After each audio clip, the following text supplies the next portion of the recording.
Genesis 35 begins with God commanding Jacob to return to Bethel, the place where he first encountered God in a powerful vision many years ago. In that moment, Jacob saw a ladder reaching to heaven with angels ascending and descending on it, and God promised to bless him. Now Jacob is called back to this sacred place for a renewed commitment to God. At Bethel, Jacob builds an altar and calls the place by its original name, Bethel, meaning house of God. This act of devotion marks a spiritual renewal for Jacob. He acknowledges God's presence in his life and the faithfulness that God has shown him, leading him safely through many challenges. But Genesis 35 doesn't just mark spiritual renewal, it also brings moments of profound sorrow. While Jacob is at Bethel, his wife Rachel goes into labor with their second son.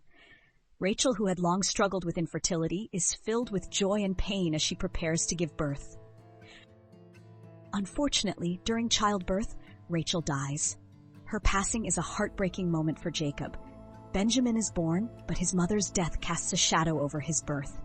Rachel names her child Ben-Oni before she dies, meaning son of my sorrow, but Jacob renames him Benjamin, meaning son of the right hand, symbolizing a future filled with hope and blessing despite the sorrow.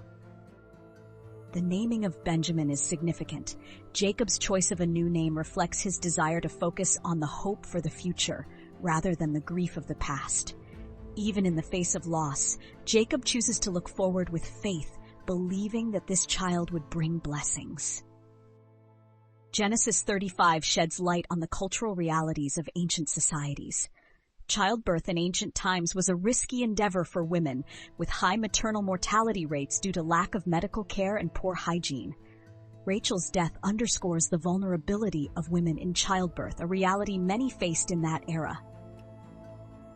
Rachel's death reminds us of the fragility of life, that life is fleeting, but also that death is a natural part of God's plan. In the midst of sorrow, there is still hope for the future, as symbolized by the birth of Benjamin.